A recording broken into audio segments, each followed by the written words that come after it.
శ్రీ రమణాశ్రమ లేఖలు 225వ లేఖ. భగవాన్కు ఏది ప్రియం. ఇది 16 ఫిబ్రవరి 1949 సూర్యనాగమ్మ గారు వారి అన్నగారికి వ్రాసిన లేఖ. భగవాన్ సన్నిధికి వచ్చిన వారు చాలా వరకు జిజ్ఞాసపరులై సాధన చేసుకుంటూ ఉంటారు. కొందరు మాత్రం రవంతసేపు సన్నిధిలో కూర్చుని లేచి వెళతారు. వెళ్ళి కట్టడాలు, పంపులు, లైట్లు మొదలైనవి పరిశీలించి చూస్తూనో, ఆఫీసు వద్ద కూర్చుని కబుర్లాడుతూనో, పేపర్లు చదువుతూనో కాలక్షేపం చేస్తూ ఉంటారు. భగవాన్ ఆ వచ్చిన వారు ఏం చేస్తున్నారు అని సమీపస్తులుగా ఉండే భక్తులను, సేవకులను అడిగి తెలుసుకొని, పోని ఏదో ఒక కాలక్షేపం దొరికితే మన జోలికి రారు. ఇది మంచిదే. ఈ కాలక్షేపం నచ్చకుంటే మనల్ని పట్టుకుంటారు. ఆ ధోరణిలో పడ్డారా మన జోలికి అంతగా రారు. ఒకందుకు ఇది మేలే అని చెలొక్తిగా సెలవిస్తూ ఉంటారు. మరికొందరు ఆ చూడడంతో సరిపుచ్చక అది మరమ్మతు చేస్తామని, ఇది అభివృద్ధి చేస్తామని అనడం ఆరంభిస్తారు. ఆఫీసు వారికి వీరికి పొందిక కుదిరి శ్రీవారికి నివేదిస్తే అంటూ తల ఊపుతారే కానీ పొందిక కుదరక వస్తే ఏమో మీ ఇష్టం అంటారు భగవాన్. భగవాన్కు ఏది ప్రియం అని మళ్ళీ అడిగారా? నాకేం తెలుస్తుంది, వారిష్టం మీ ఇష్టం అని చెప్పి పంపి వారటు పోగానే సమీపంలో ఉన్న భక్తులను చూచి, ఇదిగో ఎందుకు వస్తారో ఆ పని చూసుకోకుండా ఆశ్రమాన్ని ఏదో మరమ్మతు చేస్తామని చూస్తారు. తాము మరమ్మతు చేసుకుంటే చాలు. అది చేయక స్వామి ఇది చేస్తాం అది చేస్తాం అంటారు. ఏం చేసేది? వారు వీరు సమ్మతపడి చేసుకుంటే బాధలేదు. వారు చెప్పింది వీరికి నచ్చదు, వీరు చెప్పింది వారికి నచ్చదు. మధ్యాహ్నం మనం ఏం చేస్తాం? స్వామికి ఏది ప్రేమని అడుగుతారు కదా. పైగా స్వామికి ఇదంతా కావాలా ఏమి అని సెలవిస్తూ ఉంటారు భగవాన్. ఇందుకు తార్కాణంగా ఈ మధ్య ఒక సంభవం జరిగింది. ఏమంటే రాబోయే కుంభాభిషేకం నాటికి మేరుప్రస్తార శ్రీచక్రంనకు రాగి కవచం చేయించి దానికి వెండి నీరు పోయించి తెస్తామని ఒక భక్తుడు వచ్చి అడిగితే, ఇక్కడ కార్యనిర్వాహకులలో కొందరు నీరు కాదు అంతా వెండితోనే చేయిస్తే బాగుంటుంది అన్నారట. రాగిదే చేయిస్తామని వారు, వెండిదైతే బాగా ఉంటుందని వీరు కొంచెం వాదించుకుని అంతా భగవాన్ సన్నిధికి వెళ్ళి అడుగుదామని హాలుకు వచ్చారు. ఇక్కడ వారి పక్షాన ఒకరు శ్రీవారిని సమీపించి శ్రీచక్రానికి రాగితో కవచం చేయించి వెండి నీరు పోయిస్తామని వారు అంటున్నారు. అంతా వెండిదైతే మంచిదని మేము అంటున్నాం. భగవాన్ ఏది సెలవిస్తారో అన్నారు చల్లగా. నాదేమున్నది, ఎలా చేసినా సరే ఉభయలో కలిసి ఏదో ఒకటి తీర్మానించుకొని చేయండి అన్నారు భగవాన్. భగవాన్కి ఏది ఇష్టమోనని అడుగుతున్నాము స్వామి అన్నారు మద్రాసు వారిలో ఒకరు. అదేనండి చెప్తున్నాను కదూ, అంతా కలిసి ఏం చేసినా నాకు ఇష్టమేనని. వారొకటి మీరొకటి చెప్తే నేనేం చేసేది అన్నారు భగవాన్. రెండు అభిప్రాయాలు ఏర్పడడం వల్లనే భగవాన్కు ఏది ప్రేమో అని అడుగుతున్నాం అన్నారు ఉభయులు. ఓహో సరి భగవాన్కి ఏది ప్రేమైనా మీరంతా అడిగేది ఏదీ చేయకుండా మౌనంగా ఉండడం భగవాన్కు ప్రియం. ప్రియస్వరూపమైన మౌనాన్ని విడిచి అది చేస్తాం ఇది చేస్తాం అంటూ వారు వీరు వచ్చి ఇందులో ఏది ప్రియం అని అడిగితే ఏం చెప్పేది? మీరంతా ఏకాభిప్రాయానికి వచ్చి ఇది చేస్తాం అని అంటే సరే అంటాను. అంతేకాని రెండు అభిప్రాయాలతో వచ్చి ఇందులో ఏది ప్రియం అని అడుగుతారు ఎందుకు? తాను తెలుసుకుని జరిగేది జరుగుతుంది, జరగనిదే జరగదు అన్నట్లు ఉండడం నాకు ప్రియం. సరేనా? భగవాన్కి ఏది ప్రియమో ఇప్పుడు బాగా తెలిసిందా అని సెలవిచ్చి మౌనం వహించారు భగవాన్. ఇట్లు సోదరి. 226వ లేఖ. అద్దెకుంప. ఇది 18 ఫిబ్రవరి 1949 సూర్యనాగమ్మ గారు వ్రాసిన లేఖ. ఈ ఉదయం బెంగళూరు నుంచి ఒక యువకుడు కొత్తగా వచ్చాడు. వచ్చినప్పటి నుంచి ఏదో అడగాలని ఆందోళన పడుతూ సాయంకాలం 3ంటికి శ్రీవారిని సమీపించి, స్వామి కళ్ళు మూసుకుని ధ్యానం చేస్తే మంచిదా, తెరిచి చేస్తే మంచిదా అని అడిగాడు. భగవాన్ నవ్వుతూ, అదా సందేహం, ఎలా చేయడం మీకు సులభమని తోస్తే అలాగే చేయండి అన్నారు. కళ్ళు తెరిస్తే ఈ దృశ్యాలన్నీ కనపడతవే, ఎలా అన్నాడు అతను. కళ్ళు మూసుకుంటే మాత్రం కనపడవా ఏమి? మనం ఇక్కడే కూర్చుని ఉంటాము, మనసు ఎన్నెన్నో చూస్తుంది, ఎక్కడికడికో వెళ్తుందే అన్నారు భగవాన్. అవును స్వామి, అది నిజమే. మరి ఈ దృశ్యాలని చూడకుండా ఉండే విధానం ఏదైనా చెప్పి రక్షించాలి స్వామి అని ప్రార్థించాడు ఆ యువకుడు. భగవాన్ ఆదర సూచక స్వరంతో, అంతా మనలోనే ఉంది కదండి, మన ఉనికి తెలుసుకుని ఉన్నట్లుంటే ఏదీ లేదు, మనం చెలిస్తేనే అంత వస్తుంది అని సెలవిచ్చారు. యువకుడికి ఆ బోధ అర్థం కాక దీనవదనుడై జిజ్ఞాసతో కూర్చున్నాడు. భగవాన్ హృదయం కరిగి సమీపస్తులలో ఒక భక్తుని చూచి, ఇదిగో చూడు, మనం లేనిది బయట దృశ్యం ఎక్కడున్నది? సినిమా సీనరీ చక్రంలోనే కదా ఉంది.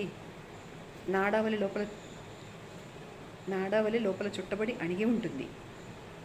హాలు అద్దెకు తీసుకుని తెరకట్టి లైట్ వేసి బయటకి లాగితే నాటకం నడుస్తుంది. పై హంగామా అంతా తీసేసి నాడా లోపలికి లాగితే అణిగిపోతుంది. అంత నాటకం ఆ చక్రంలోనిదే కదా. ప్రపంచము అంతే. శరీరం ఒక పెద్ద అద్దెకొంప శరీరం. జీవుడు అందులో ప్రవేశించి నాటకం ఆడిస్తాడు. ప్రాణం అనేది గేటు వద్ద కావలివాడన్నమాట. జీవుడు నిత్యం నిద్ర అనే నెపంతో స్వస్థానానికి పోతూ వస్తూ ఉంటాడు. అయితే ఈ ప్రాణం అనే కావలివాడు ఉన్నంత వరకు ఎవ్వరూ లోపలకు ప్రవేశించలేరు. సాధారణంగా కుక్కలు కానీ దొంగలు కానీ ఇంట్లో దూరాలంటే అటు ఇటు తొంగి చూచి కావలివాడు ఉంటే అమ్మో ఆసామి ఉన్నాడురా అని పారిపోతారు. లేకుంటే లోపల దూరి నానా హంగామా చేస్తారు. శరీరం అనే ఇంట్లోనూ అంతే. ప్రాణాన్ని కాపలా పెట్టి ఉన్నంత వరకు జీవుడు నిద్రలో ఉన్నా ఏ జంతువులు కానీ ముందుకు వద్దకు వచ్చి చూస్తాయి. ఊపిరి ఉందంటే అరే ఆసామి ఉన్నాడురా అని తొలగిపోతాయి. ఊపిరి లేకుంటే లోపల దూరి విచ్చలవిడిగా తిరుగుతాయి. జీవునకు ఈ ఇల్లు నచ్చక వదలదలిచినప్పుడు కావలివాణ్ణి కూడా తనతో తీసుకుని వెళతాడు. ఈ ఇల్లు బాగుండలేదని ఆ ఇల్లు బాగుండలేదని ఈ ఇల్లు తిరగ్గా వేచట వచ్చి ఈ ఇల్లు ఈ నాటకం ఇవేవి వద్దు, నా ఇల్లే నాకు మేలని తోచగా జిజ్ఞాస దృష్టితో విచారించి చూసి స్వస్థానమునందు స్వస్థత నందుతాడు. ఇప్పుడిక చూసేదెవరు అని సెలవిచ్చారు భగవాన్. నష్టమానసో దృష్టయోగిన కృత్యమస్తి కిం స్వస్థితం యతః. ఇది ఉపదేశసారం. వీటిలో సోదరి 227వ లేఖ.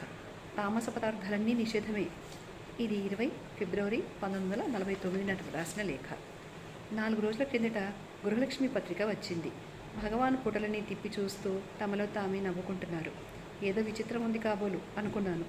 9:15 భగవాన్ బయటికి వెళ్ళబోతూ పత్రిక నా వద్దకు పంపి ఇందులో వెల్లుల్లి మహత్యం ఉంది చూడండి అని నవ్వుతూ లేచి వెళ్ళారు. నేను ఇంటికి తెచ్చి చదివితే వెల్లుల్లి వల్ల కలిగే మేలు ఎంతో వర్ణిస్తూ దానితో చేసే పిండి వంటలు, ఊరగాయలు, పచ్చళ్ళు మొదలైనవన్నీ ఎలా చేసేది వివరించి ఉల్లికి ఉన్న మహత్తు మరి దేనికి లేదన్నట్టు తమాషాగా రాసి ఉంది. కడుపు బెట్లు నవ్వొచ్చింది. భగవాన్ కూడా ఇందుకే నవ్వారు కాబోలు అనుకున్నాను. 2:30కు భగవాన్ సన్నిధికి వెళితే నా రాక కిటికీలో నుంచే చూచి మళ్ళీ నవ్వుకుంటున్నారు భగవాన్. హాల్లో అడుగు పెట్టానో లేదో, ఏం వెల్లుల్లి మహత్యం చదివారా? పద్యం కూడా ఒకటి ఉందే అన్నారు భగవాన్. చదివాను, పద్యం కూడా చూచాను. ఉల్లి చేసిన మేలు తల్లి అయినా చేయదు అనే సామెత మా వైపున ఉంది. ఆ పద్యం అదే భావంతో రాశారు అన్నాను. ఆ సామెత ఈ దేశంలోనూ ఉంది. అది నిజమే. దేహానికి ఎంతో మంచిదంటారు. నిజంగా అది అటువంటిదే. వాతహారి బలకరమును, చంటి పిల్లలకు అమృతం వంటిది. అసలు ఉల్లికి అమృతం అనే పేరుంది అన్నారు భగవాన్. ఆ పేరెందుకు వచ్చింది అన్నారు ఒకరు. భగవాన్ చిరునవ్వుతో అదా, దానికి ఒక చిత్రకథ ఉంది. ఏమంటే దేవతలు దానవులు క్షీరవారధిని మధించినప్పుడు అమృతం పుట్టిందా. ఆ అమృత కలశం దానవులు తీసుకొని పారిపోతుంటే దేవతలు విష్ణువుకు మొరపెట్టుకోవడం, విష్ణువు మోహిని రూపంలో వచ్చి దానవులను మాయచ్చే భ్రమపెట్టి అమృతమంతా దేవతలకే పోయడం చూచి రాహువు అనే రాక్షసుడు చల్లగా దేవతల పంక్తిలో కూర్చుని అమృతం గ్రహిస్తే సూర్యచంద్రులు ఆ మర్మం తెలుసుకొని మోహినికి సంజ్ఞ చేస్తే ఆమె చేతిలో ఉన్న గరిటెను ఒక్క విసురు విసిరిందని, అదే చక్రమై ఆ రాక్షసుని శిరస్సు ఖండించిందని, అప్పటికే అమృతం గొంతు వరకు దిగి ఉండడం వల్ల వాని తల గ్రహరూపమై ఆకాశంలో నిలిచి పగ సాధించే నిమిత్తం సూర్యచంద్రుడిద్దరిని పట్టి బాధిస్తూ ఉంటుందని, అదే మనకు ఏటిటా కనిపించే గ్రహణమని వాడుకలో ఉన్నదేనా? ఆ మొండెం కింద పడేటప్పుడు అమృత బిందువులు చింది భూమిపైన పడి ఉల్లిగా మొలిచిందని దేనిలోనో చూచాను. అందుకే ఉలిని అమృతం అంటారు. ఎంతో మంచిది. అయితే అసుర సంపర్కం వల్ల మనసుకు తామస భావం కలుగుతుందని సత్వగుణ వర్ణనలో ఆసక్తి ఉన్నవారు దాన్ని నిషేధించారు. ముల్లంగి, ములగ ఇత్యాదులు నిషేధమని అంటారు కదా అన్నారా భక్తులు. అవును, పుచ్చకాయ, ముల్లంగి, ములగ, నేతిబీర, నీరుల్లి ఇంకా ఇలాగే తామస పదార్థాలన్నీ నిషేధమే. ఆహారం ఎంతంత సాత్వికంగా ఉంటుందో అంతంతగా బుద్ధి వికసిస్తుంది. కూటు, సాంబారు, రసము అన్నీ వేసుకుని ఫుల్గా తింటే ఆహా హూహూ అంటూ ఆపసపాలు పడాలి. సాత్వికమైన సాధకం ఏదో ఒకటి వేసుకుని తింటే ఎంతో హాయిగా ఉంటుంది. ఇప్పుడు ఆ మాట వినేదెవరు అన్నారు భగవాన్. భగవాన్ ఏదో వింతగా సెలవిస్తారే, ఎందుకు వినరు అన్నారా భక్తులు. నిజమేనండి, ఎవ్వరూ వినరు. స్వామికి లడ్డు తేవాలి, జిలేబీ తేవాలి, అది ఇది అనేవారే కానీ మిరియాల చారు, అన్నం అయితే మేలు అనేవారు లేరే. స్వామిది పేరు. స్వామికి ఎందుకో ఇవన్నీను. పూర్వం దండపాణి స్వామి వండేవారా? అప్పటి వంట విధానమే వేరు. ఏమంటే ఉదయమే ఒక బాణ పొయ్యి మీద పెట్టి మధ్యాహ్నం వరకు ఏ కూరలు వచ్చినా అన్నీ తరిగి దాంట్లో వేసేది. సాంబారు కాచేదిను. కలియబెట్టేందుకు గరిటేది ఒక చెక్కపేడు తెచ్చి కలియపెట్టేవాళ్ళం. ఒక్కటే ఆధరువు. దాంతో అన్నం తింటే ఎంతో రుచిగా ఉండేది. పని తక్కువే. ఆశ్రమంలో ఈ అట్టహాసం అంతా వచ్చిన మొదట్లో లేదు. వంట ఏం చేయాలి స్వామి అని అడిగేవాళ్ళు. బియ్యం ఉన్నాయా? ఉన్నాయి. నీళ్లున్నాయా? ఉన్నాయి. ఉప్పు ఉంది. ఊరగాయ ఉంది. మజ్జిగ ఉంది. మరి ఏం కావాలి అనేవాడిని. తర్వాత అలా అడగడం మాని అది చేస్తాం ఇది చేస్తాం అంటారు ఇప్పుడు. సరి అంటాను నేను.